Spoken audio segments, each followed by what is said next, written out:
Hello friends, मैं Akbar sir एक बार फिर आप लोग के सामने वर्ब को समझेंगे। दी वर्ब।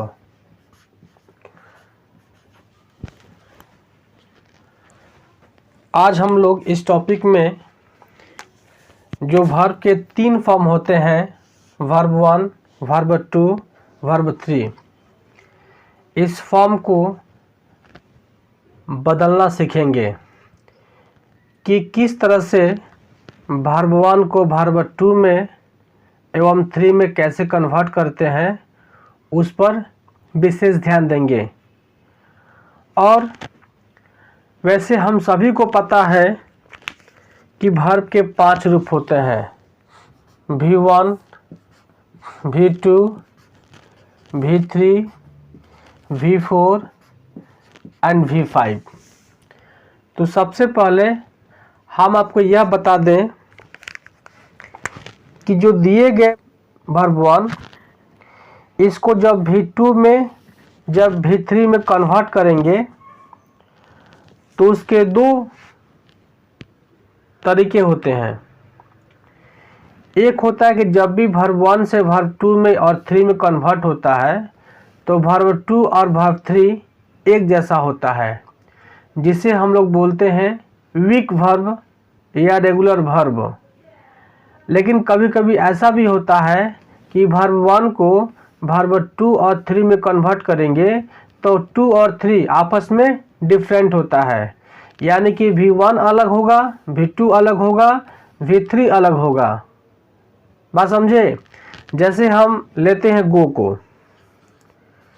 को हमने क्या किया, वर्ब 2 में वेंट किया और वर्ब 3 में यहाँ पर गॉन को लिखें।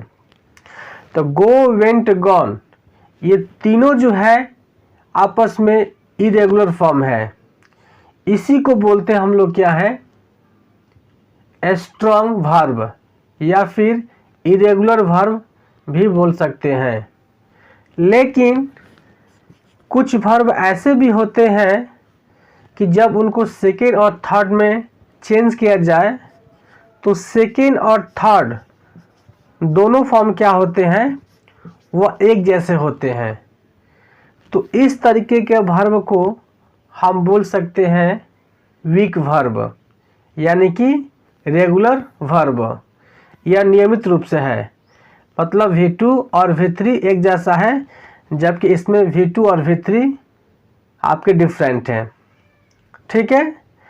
अगर रेगुलर वर्ब और इरेगुलर वर्ब या फिर रेगुलर वर्ब को हम बोलते हैं द वीक वर्ब और इरेगुलर वर्ब को बोलते हैं द स्ट्रॉन्ग वर्ब।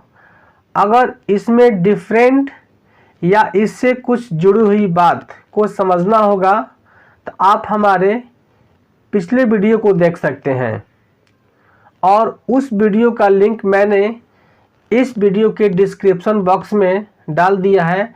आप वहां से भी टच करके आप उस टॉपिक को पढ़ सकते हैं।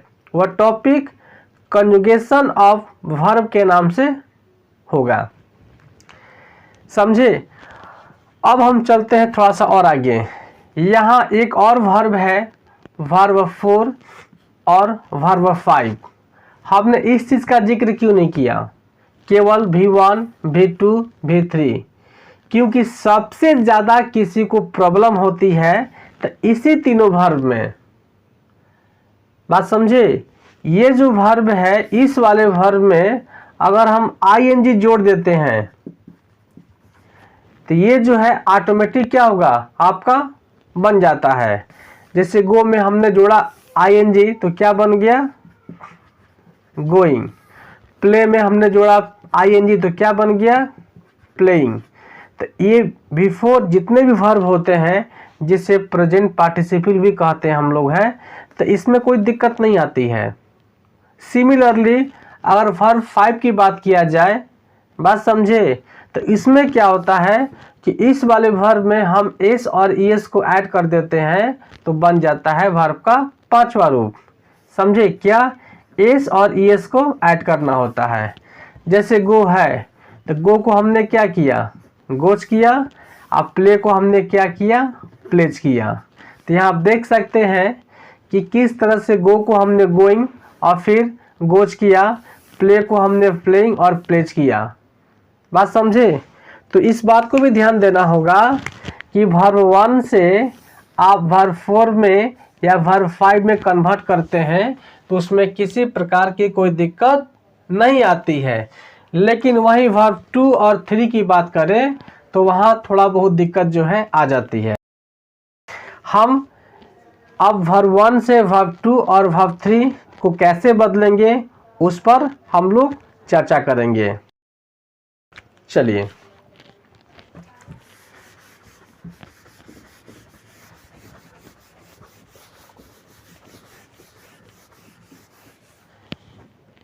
सबसे पहले हम टॉपिक का देते हैं हेडिंग। टॉपिक का हेडिंग है रूल टू चेंज यानी V1 into V2 and V3। यहाँ पर दिए गए हेडिंग्स में लिखा हुआ है कि V1 को हम लोग V2 में और V3 में बदलने को सीखेंगे। तो V1 से V2 और V3 कैसे बदलेंगे उसके नियम पर हम लोग आज चर्चा करेंगे। यानी कि वर्ब के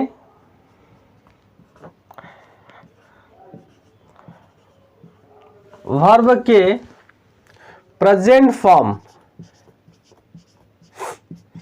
वर्ब के प्रेजेंट फॉर्म यानी हम लोग V1 को बोलते हैं प्रेजेंट फॉर्म। प्रेजेंट फॉर्म से पास्ट फॉर्म यानी V2 तथा पास्ट पार्टिसिपल फॉर्म यानी V3 में बदलने का नियम, बदलने का नियम। बात समझे? यहाँ पर जो हम लोग का वर्ब 1 है जिसको बोलते हैं हम लोग हैं प्रेजेंट फॉर्म, इसको V2 यानी पास्ट फॉर्म और V3 यानी कि पास्ट पार्टिसिपल फॉर्म में बदलने का जो नियम से उसको जानेंगे। तो फिर चलते हैं रूल फर्स्ट पर। रूल फर्स्ट जो हम लोग का आज का रूल है उस पर फोकस कीजिएगा। आज का रूल है यदि वर्ब 1 के अंत में y लगा रहे तथा y के पहले कॉन्सोनेंट रहे तो y को I में बदलकर एवं ed जोड़कर वर्ब 2 तथा वर्ब 3 को बनाते हैं, को बनाते हैं।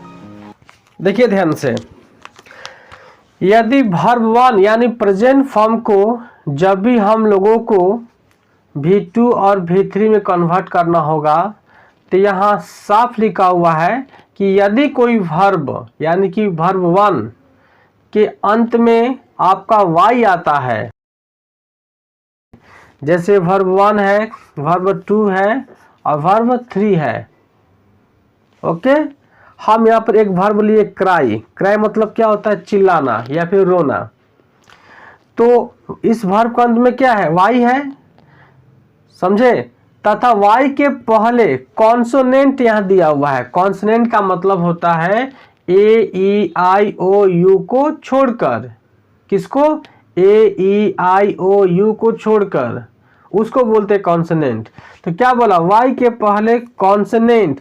यहाँ वाई के पहले क्या है? आर है। बात समझे ना? मतलब कुछ भी हो सकता है, बशर्ते ए ई आई ओ यू नहीं आना चाहिए। आर है, तब क्या करेंगे? अगर ऐसा वर्ब दिखाई देगा जिसके अंत में वाई हो, उसके ठीक पहले कोई कॉन्सोनेंट हो, तब उसको जब V2 में और V3 में कन्वर्ट करेंगे तो यहाँ पर बोल रहा है कि y को i में बदलकर इस y को हम क्या करेंगे? पहले i में चेंज करेंगे। हमने यहाँ कर भी दिया, ठीक है। एवं उसमें ed जोड़ करके हम लोग V2 और V3 बनाते हैं। यानी कि क्राई का जो V2 होगा आपका क्राइड और V3 होगा आपका क्राइड। और यहाँ पर जो IED का प्रयोग किया गया है वो किसके लिए किया गया है? क्योंकि इस वर्ब के अंत में y है। y को हमने हटा करके हमने I को लिखा, फिर ed जोड़ा, उसके बाद ये V2 और V3 दोनों बन गया। बात समझे ना? तो जो भी इसमें हम लोग पढ़ेंगे, इसमें वीक वर्ब पर ही चर्चा करेंगे। क्योंकि जब V1 से V2 और V3 में कन्वर्ट करेंगे तो V2 और V3 क्या होगा? दोनों एक जैसा होगा। उसी का रूल्स होता है। वो भी ये रूल्स कोई गारंटीड नहीं है कि हमने पढ़ा दिया, आप जितने भी सारे वर्ब आपके सामने दिखाई देंगे तो उन सब में हम IED लगा करके V2 और V3 में हम चेंज कर सकते हैं। नहीं, हमने पहले ही बोला कि कुछ हद तक आपको इस टॉपिक से हेल्प मिल सकती है और इस रूल को आप बराबर किसी भी वर्ब के साथ अप्लाई कीजिएगा तो इट मे बी रॉन्ग। बात समझे? मतलब कि गलत होने की भी संभावना हो सकती है, समझे? जैसे एक और लेते हैं, ट्राई, TRY। इसका क्या होगा? ट्राइड होगा और फिर क्या होगा आपका? ट्राइड होगा। y को हमने i में कन्वर्ट किया, फिर ed को जोड़ा, उसके बाद इस चीज को फिर यहाँ भी लिख दिया। चूंकि V2 और V3 के लिए रूल जो मतलब ये है, ये V2 में काम करेगा और V3 में भी काम करेगा। इसके अलावे कुछ और वर्ब्स हैं जिसको हम दिखाना चाहेंगे। जैसे मान लो एक फ्राई भी है, इसका बन सकता है। ड्राई भी है, इसका बन सकता है। डेनी, इसका बन सकता है। मैरी, इसका बन सकता है। उसके बाद टेरिफाई, इसका बन सकता है। सिंप्लीफाई, इसका भी बन सकता है। सिग्निफाई, इसका भी बन सकता है। उसके बाद कैरी, इसका भी बन सकता है। बस देख लो, फ्राई का, ड्राई का, डेनी का, मैरी का, टेरिफाई का, सिंप्लीफाई का, सिग्निफाई का और कैरी का। समझे ना? लेकिन इसमें भी कुछ वर्ब आ सकते हैं जो इनकी तरह ही होंगे, वाई होंगे अंत में, उसके पहले कॉन्सोनेंट होंगे, बट उनका V2 और V3 नहीं बनता है। It's a exception. जैसे हम दिखाते हैं एक ठो एग्जाम्पल इस पर। एग्जाम्पल में आप देख सकते हैं V1, V2, V3। जैसे मान लो कि एक वर्ब है फ्लाई, तो लोग क्या करते हैं? फ्लाई को तुरंत वाई को हटाएंगे और क्या जोड़ देंगे उसमें? IED, फ्लाइट, फ्लाइट, जबकि ये गलत हो जाएगा। इसका जो सही आंसर होगा फ्लाइट का, फ्लाई का फ्ली होगा पास्ट टेंस, और जो पास्ट पार्टिसिपल होगा वो आपका फ्लोन होगा, और ये आपका सही हुआ। तो ये जो आ रहा है गड़बड़ी, ये चीज़ें आती रहेंगी। तो कभी भी वर्ब के रूल्स पर पूरा का पूरा आप डिपेंड्स मत रहिएगा। मैं यही कहूँगा कि आप डिपेंड्स कभी मत रहना। जब भी वर्ब फॉर्म्स जानने का प्रयास करेंगे तो बेहतर होगा उसको देख करके आप उसको रट जाइए, और रटने के बाद आप चाहते कि उसको नहीं भूलें तो उसी वर्ब को आप लोग सेंटेंस या टेंस के माध्यम से उसको ट्रांसलेट कर दीजिए। ट्रांसलेट कर देंगे, प्रैक्टिस में आ जाएगा, तो आपका वो वर्ब जो है याद किया हुआ चीज़ वो आपके मेमोरी में रहेंगे बराबर के लिए। समझे ना, इसको ध्यान दीजिएगा। अब चलते हम लोग हैं दूसरे रूल पर, रूल 2।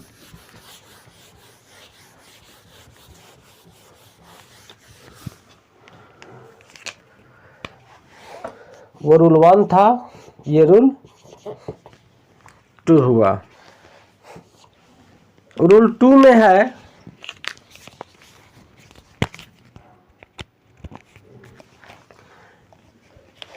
यदि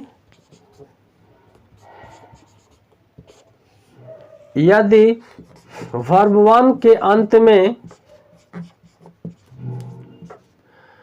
यदि वर्ब 1 के अंत में वाई लगा रहे एवं वाई के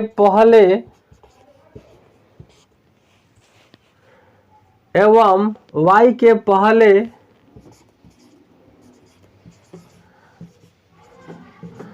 वावेल रहे तो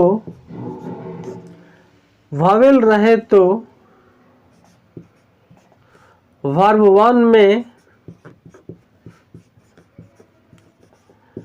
सिर्फ ईडी जोड़कर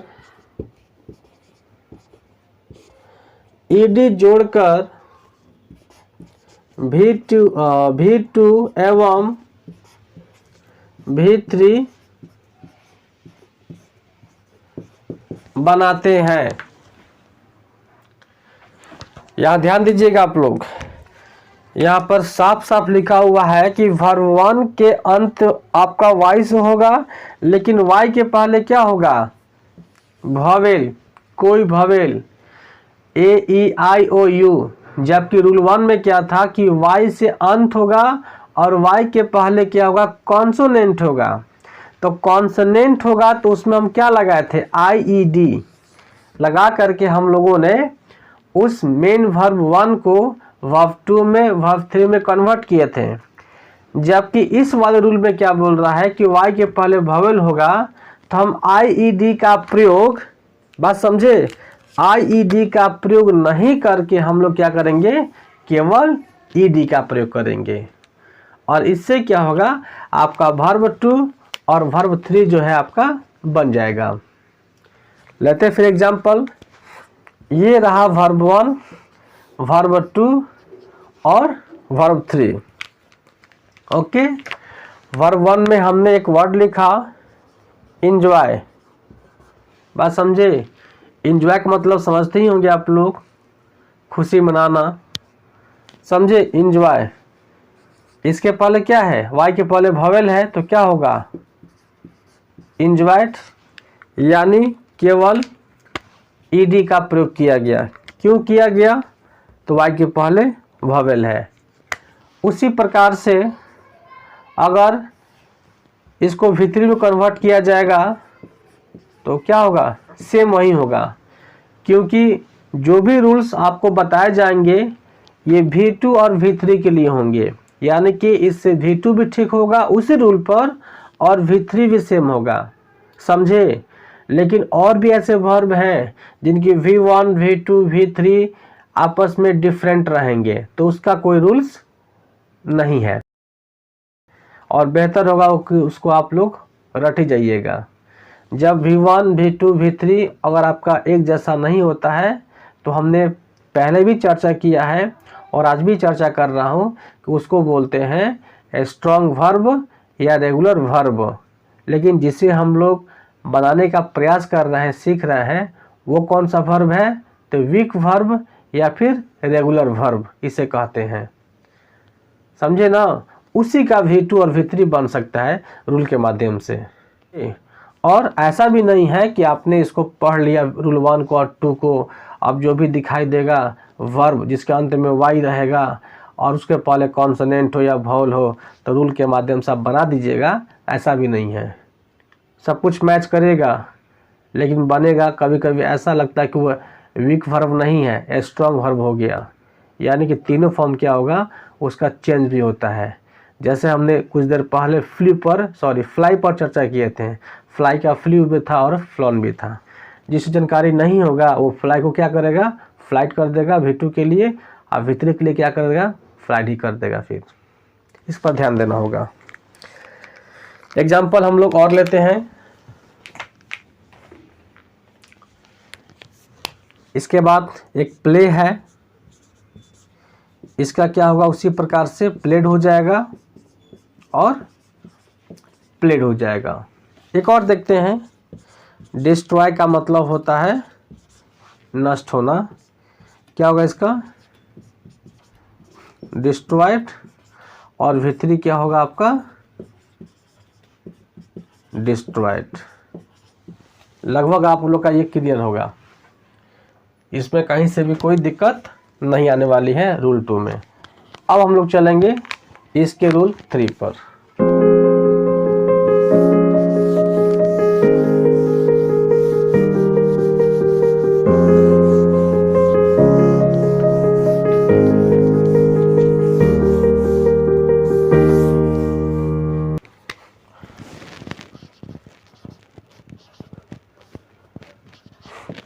रूल 3 देखते हैं कि रूल 3 में क्या कहता है। रूल 3 में है, यदि वर्ब 1 के अंत में, यदि वर्ब 1 के अंत में कॉन्सोनेंट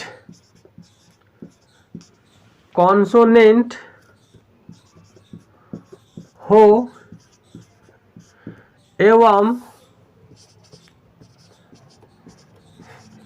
कॉन्सोनेंट के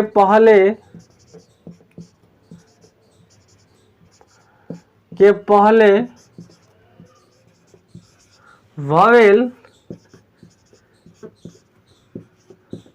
रहे तो लास्ट वाले कॉन्सोनेंट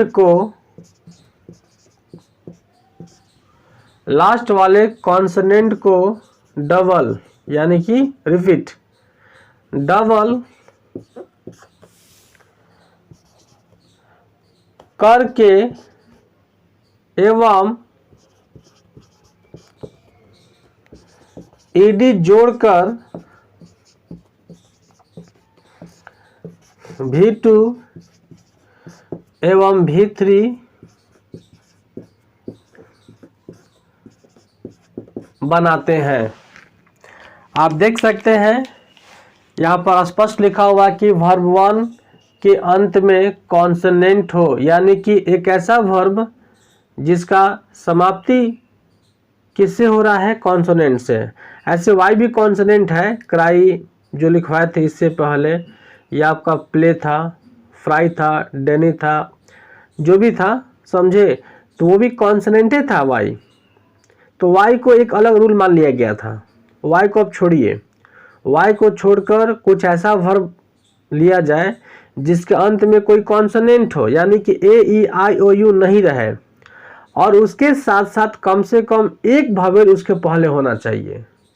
उस कॉन्सोनेंट के पहले अगर वॉवेल दिखाई देता है तो जब उसका V2 और V3 में कन्वर्ट करेंगे, यानी कि ईडी का प्रयोग करेंगे, समझे, तो लास्ट वाले कॉन्सोनेंट को डबल कर देंगे।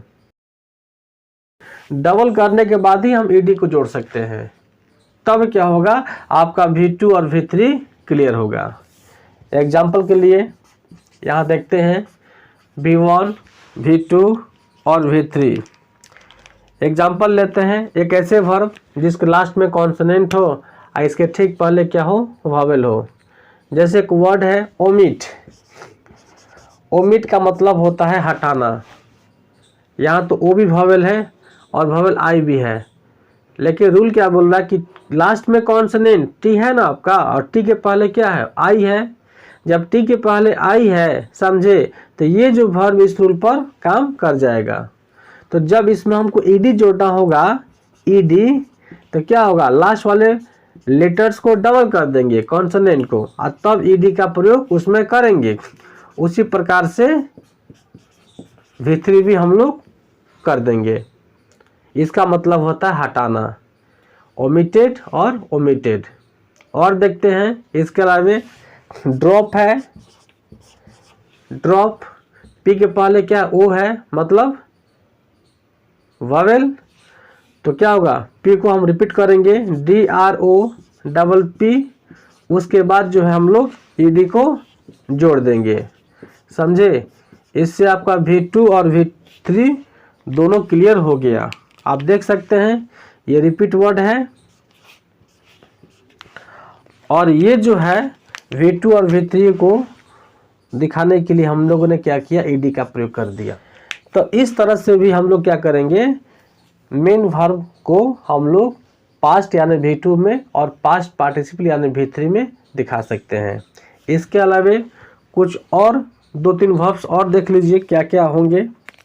इसके अलावा है आपका एक काउंसिल है। काउंसिल का मतलब होता है सलाह देना।